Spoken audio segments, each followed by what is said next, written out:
शरीर के ब्रह्मा जी के उस शरीर के दो भाग बने, आधा से आधा स्वरूप जो था वो स्त्री का बना और आधा था वो पुरुष का बना। उन्होंने कहा मिथुन क्रिया से सृष्टि को उत्पन्न करो, और जब उन्होंने सृष्टि को उत्पन्न किया तीन कन्याएं हुई। तीन कन्याएं उत्पन्न हुई, आकुति, प्रसूति और देवहूति।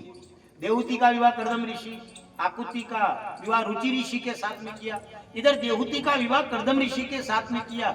उनके भी घर भगवान आए, नारायण आए थे जो कपिल बन करके। इधर आकुति का विवाह रुचि ऋषि के साथ में किया, इससे उनके घर यज्ञ भगवान आए। इधर प्रसूति का विवाह जब दक्ष के साथ में किया तो दक्ष के साथ में करने से 1000 पुत्र उत्पन्न हुए।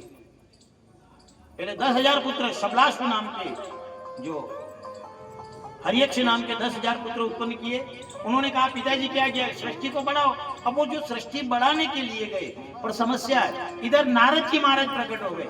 नारद जी ने कहा कहाँ जा रहे हो, इस सृष्टि को बढ़ाने के लिए जा रहे। किसने कहा, हमारे पिताजी ने कहा। उन्होंने कहा सृष्टि तो बढ़ाने के लिए तुम जा रहे हो, पर क्या तुमने गुरु किया? उन्होंने कहा गुरु तो नहीं किया। तो फिर तो आप भी हमारे गुरु बन जाओ। और ऐसा नाम दिया जो वो गए आए ही नहीं। फिर शबलाश्व नाम के 1000 पुत्र उत्पन्न किए।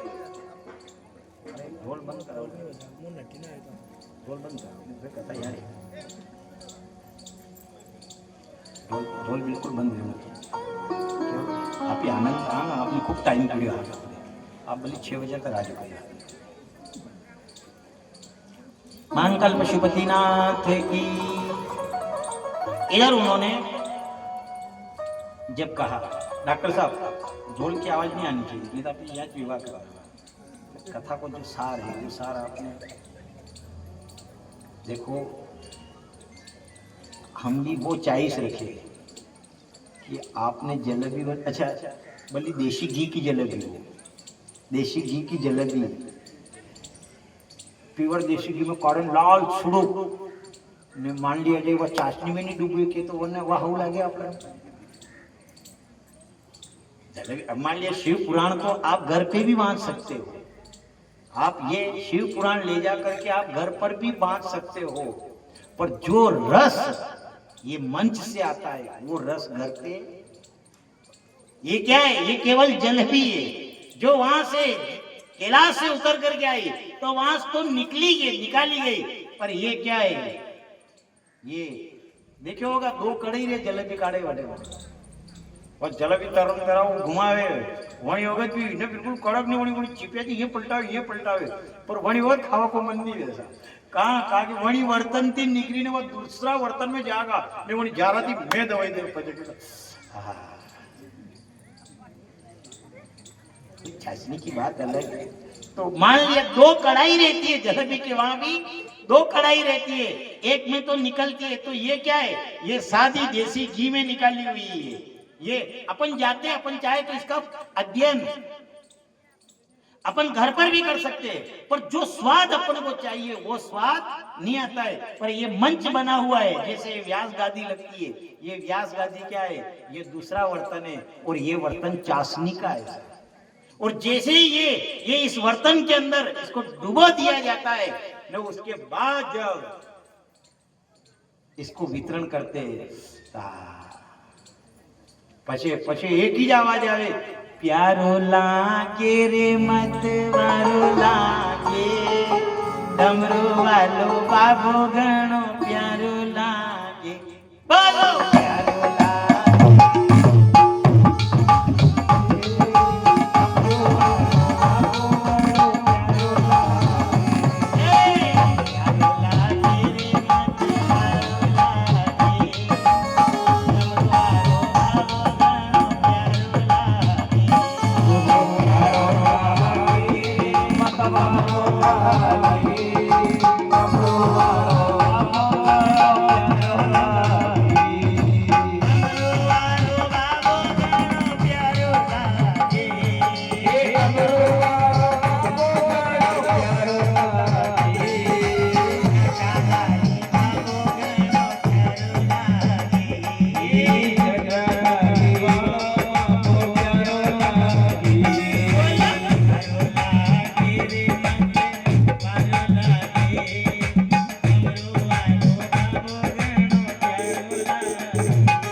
प्यारो लागे रे मत वारो लागे डमरू वालो बाबो घणो प्यारो लागे प्यारो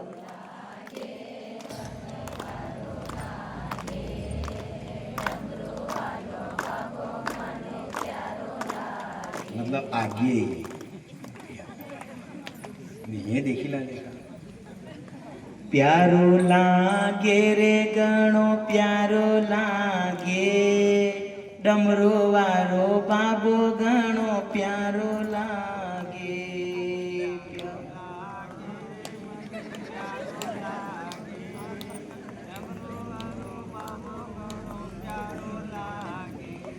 तोय भी है ई आगे तोय भी है आगे ई आगे हे जे देखो एक बात और मान लिए अपन आपे तो यहाँ दूध को दूध पानी पानी याद कर लेना अपना मान लिया जाए आपड़े आगे कण के आगे देवता लागे हाँ लागे कदी मां जाया बात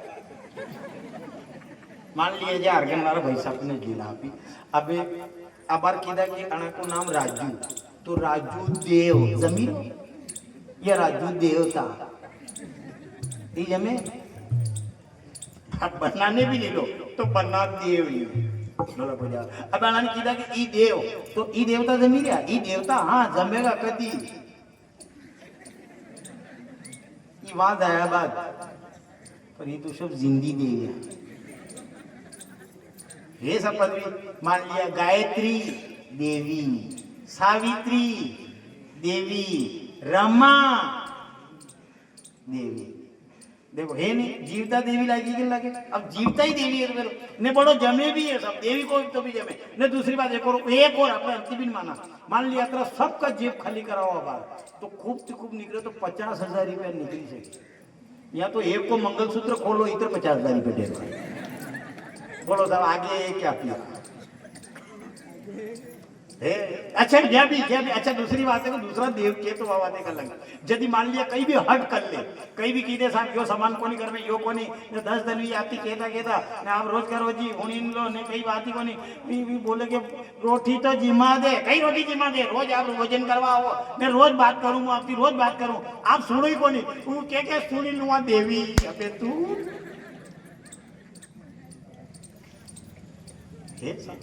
अब पढ़ी है या भोलेनाथ की हार गए थे पार्वती, एक दिन पार्वती ने हट करी।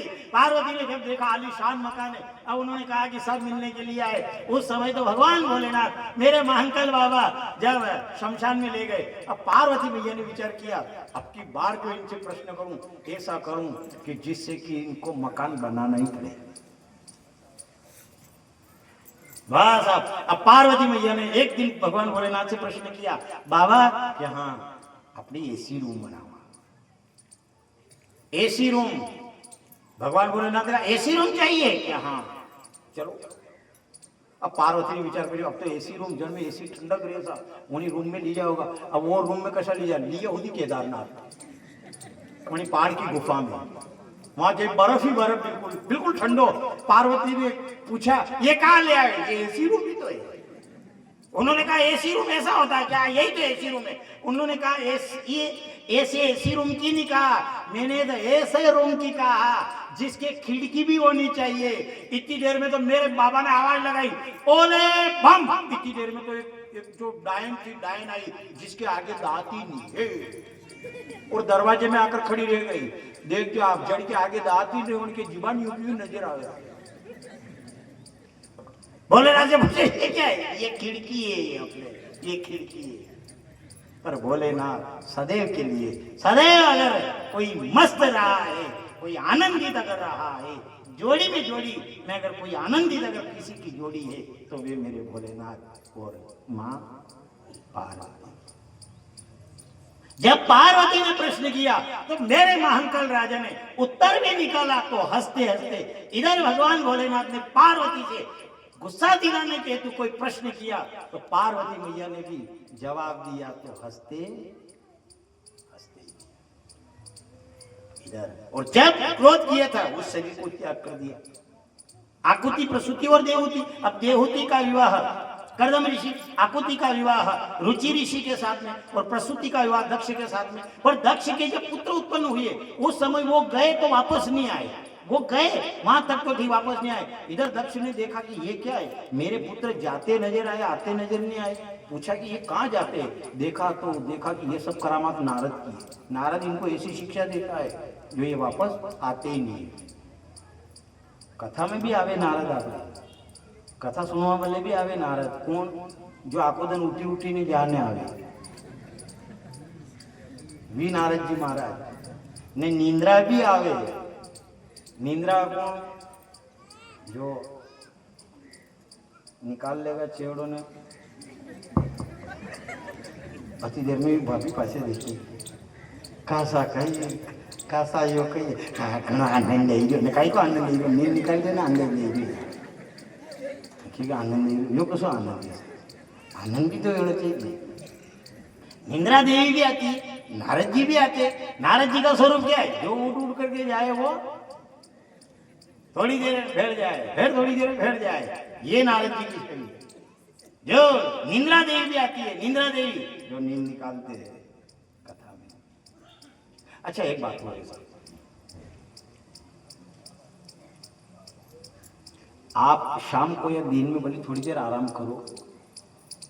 कोई आपके पास मोबाइल चलावे तो नींद आवे अपने?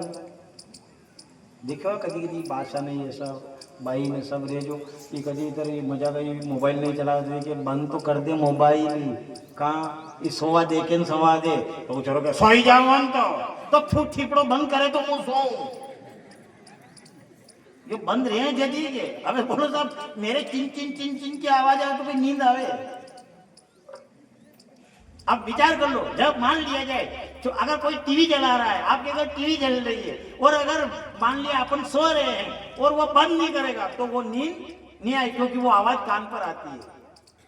अब विचार कर लो, मान लिया जाए अब वहां नींद नहीं आई ना, यहाँ बड़ा बड़ा बक्सा लगी रहे बक्सा यहाँ बक्सा वन के बाद प्यारो लागे मत वारो लागे कोई तो बोलो साहब कथा करवाया क्या यहाँ सोवाड़ा बनाया है? विचार कर लो ये क्या है? तो यही तो कथा के अंदर आनंद आता है। वो आए तो वो आए, वो नींद आती है। बोलो विचार कर लो इसमें कितना सुख है। अच्छा ना एक ईमानदारी की जो आपने याद नहीं करनी है कभी मैं भी क्योंकि माला जाप करवा जावा अतरी नींद आवे मीठी मीठी आवे अच्छा ईमानदारी वो कथा में जड़ी वक्त नींद आवे ने अगर कोई कीधे कि सोई जाओ तो वही वक्त गोरवा नहीं जाओ जाना सावन बाद हुए। तो ये क्या है, ये कथा में आत्मा को शांति मिलती है। कथा है, कथा चाहे बक्से लगे हुए हैं लेकिन फिर भी कथा के अंदर शांति, आनंद आता है। इधर जब दक्ष ने नारद जी को श्राप दिया 2.5 घड़ी से ज्यादा कहीं नहीं ठहर सकोगे, और उसके बाद उन्होंने कन्या को उत्पन्न किया, एक सती उमा नाम की जो कन्या थी, साक्षात जगदम्बा का अवतार था, तपस्या करके प्रार्थना करी थी, वही सती उमा का विवाह भोलेनाथ के साथ में करते हैं।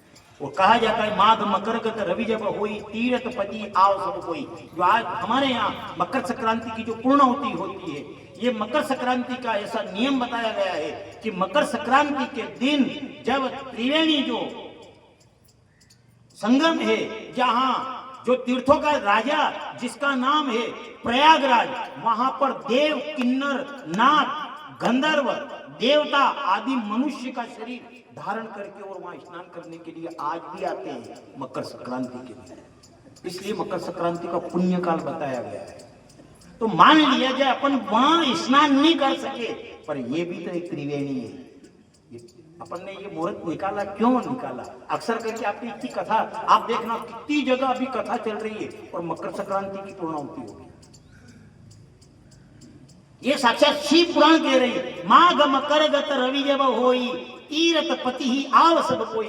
माघ महीने की मकर राशि के अंदर जो सूर्य नारायण प्रवेश करते, माघ मकर गत रवि जब होई तीरथ पति आव सब कोई। वहां तीर्थों के उस राजा भी स्नान करने के लिए सब आते हैं, और कहा जाता है उस दिन जो स्नान करता है वो स्वर्ग में जाता है।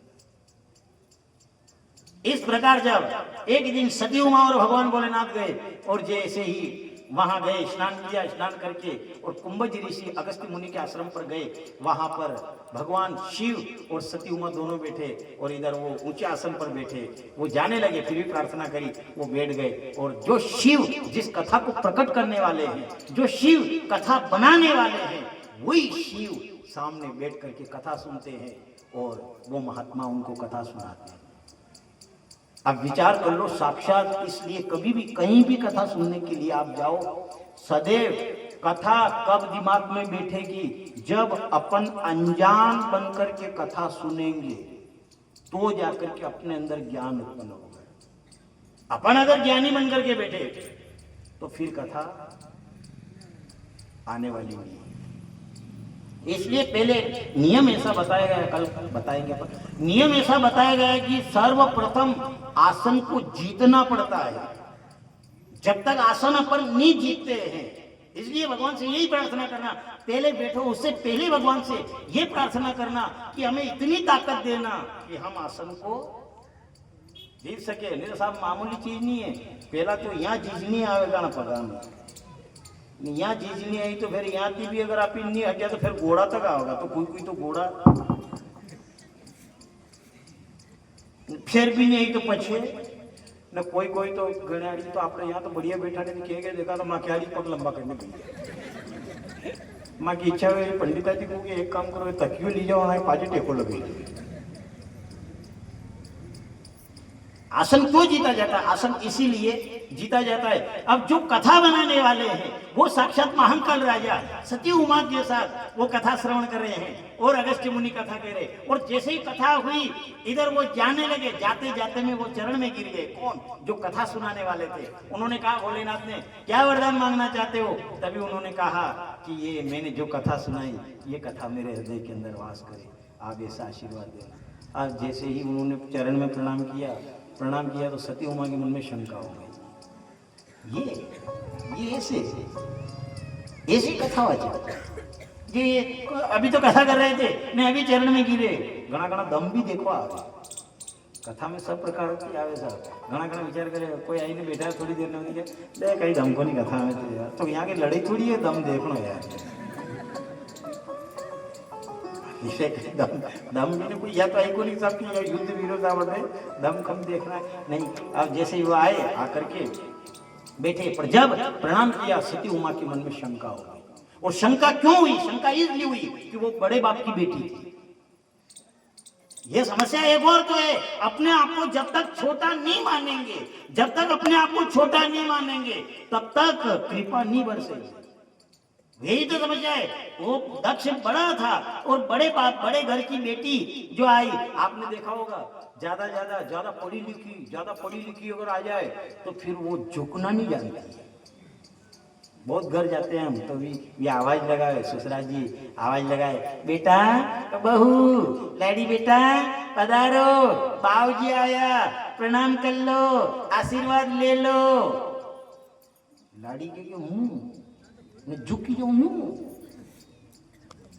अब 2 बार आवाज लगा होगा, आई को नहीं, ससुरा जी के हुई को नहीं, बहू ने सुनी को नहीं, माँ ने माला में सुनी तो जो बात आई को नहीं, बड़ा बाप की बेटी है।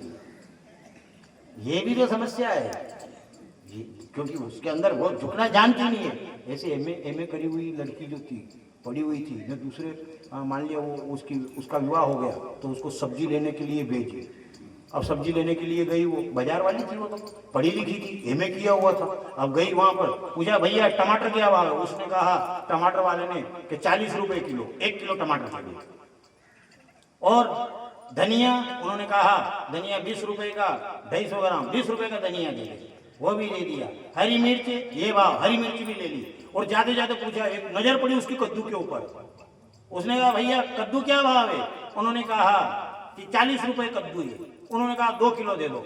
अब देखा तो वो 2.5 किलो का कद्दू। उन्होंने कहा कि मैडम ये 2.5 किलो का कद्दू है, क्या करूं? कि 100 रुपए का तोल दे दो, 2.5 किलो तोल दे। अब उसने देखा कि नीचे टमाटर पड़े हुए हैं, धनिया है, मिर्ची है, तो उन्होंने कहा दूसरा और कोई होगा और दूसरे थैली में दूं? हाँ खाली है, तू तो इसमें दे। अब वो समझ गया नीचे टमाटर में ऊपर कद्दू, इसमें दे दूं? हाँ दे, खाली है अभी। हाथ जोड़ के बोला, क्या आप ज्यादा पढ़े लिखे हो? मैंने एमए कर रखी है। तुझे कैसे मालूम है? वो के टमाटर के ऊपर कद्दू रख रहे हो, मुझे मालूम हो गया कि तुम एमए पढ़ी हुई हो। करे क्या इधर तो टमाटर को ऐसे ज्यादा पढ़ी लिखी बहू जिस घर में है, ये जैसे पीसे हुए टमाटर है, ऐसे सास ससुर भी अंदर ही अंदर। ये अब अपनी बात करते, यहाँ यही है सब। यहाँ सती उमा बड़े बाप की बेटी है, इधर भगवान भोलेनाथ झुके, लेकिन वो झुकना नहीं जानता। उन्होंने कहा कि ये ऐसे है, फिर भी उन्होंने कहा चलो। थोड़े आगे गए और तेई समय भंजन मही बारा, हरि रघुवंश लीन अवतारा। उसी समय प्रभु श्री राम ने अवतार लिया। जिनकी कथा सुन करके आ रहे थे वही उन्हीं की छवि नजर आई।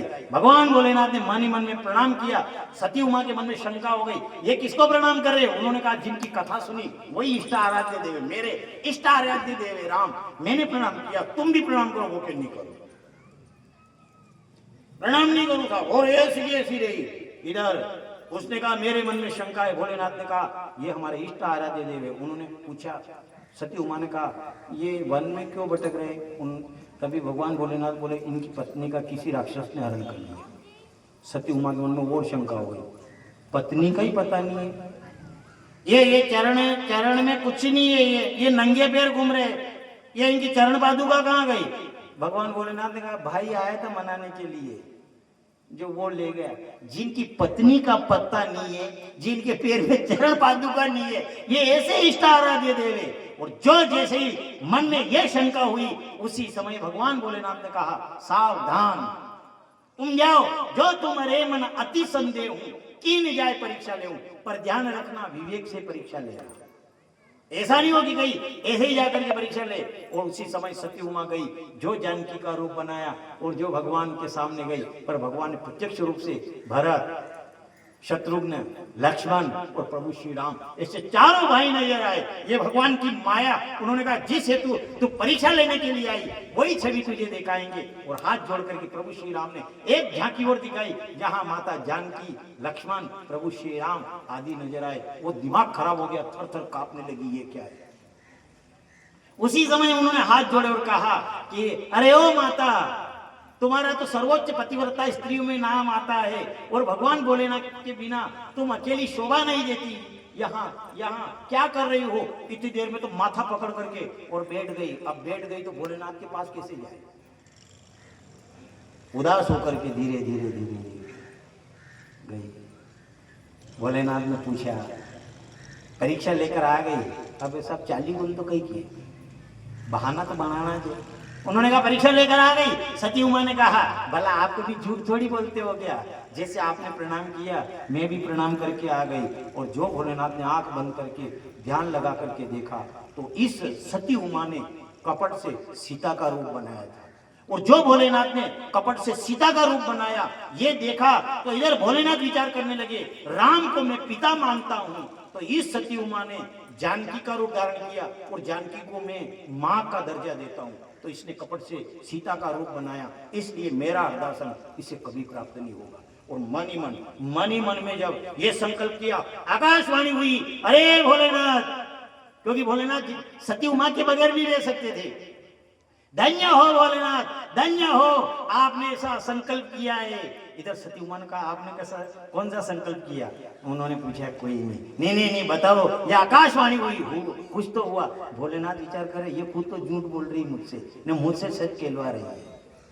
चोर को देखना, चोर चोरी करनी बेईमानी है, कौन चोरी करनी बेईमानी है। अब चोर बेईमानी करी, चोरी करी ना होगा ना, जड़ी जड़ी वक्त पाती करे बढ़ के, ईमानदारी की पाती कर जो रहे। अब खुद तो चोर रहा है साहब, जो चोरी करने के लिए गए वो बेईमानी से चोरी करने के लिए गए। अरे या धन का बंटवारा करना तो उनसे कह रहा ईमानदारी से करना, ऐसा नहीं होगी एक के काम आ जाए। और यही हाल आज सती उमा का है।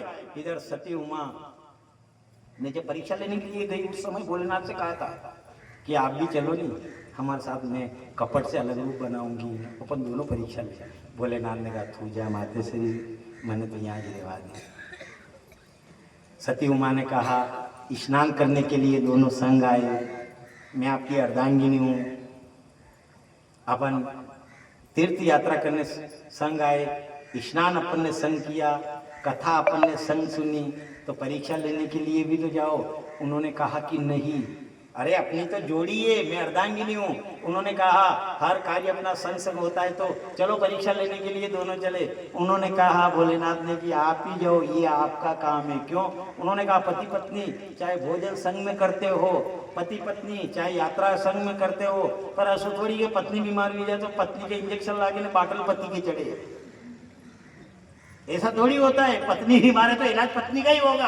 उन्होंने कहा ठीक है तू मेरी अर्धांगिनी है, पर अभी तू बीमार है इसलिए इलाज तेरा होना चाहिए, मुझे तो यही रहने दे। भोलेनाथ ने मना कर दिया सती उमा से। और सती उमा जैसे आई तो उन्होंने संकल्प किया, आज से ये अर्धासन इसको कभी प्राप्त नहीं होगा। और जो उन्होंने जब कैलाश पर्वत पर आए, समाधि लगाई, समाधि खोली, और जब समाधि खोल करके जब वह कथा सुनाने लगे, इधर ऊपर से विमान उड़ते हुए जा रहे थे। अब विमान उड़ते हुए गए तो सती उमा ने देखा, देखते ही ऊपर देखा तो कहा ये विमान कहाँ जा रहे? अच्छा सही बात तो यह है, और आड़ी जगह नहीं थी विमान उड़ावा की। मान लिया जाए जो रोड है तो रोड तो यही है, यही जाए, पर विमान चाहते तो इधर भी उड़कर जा सकते थे, उधर भी उड़कर जा सकते थे। ये भोलेनाथ और सती उमा के ऊपर उड़ करके क्यों गए? इसलिए कि वो दिखाना चाहते हैं कि हम दक्ष के वहां, पिता के वहां जा रहे हैं।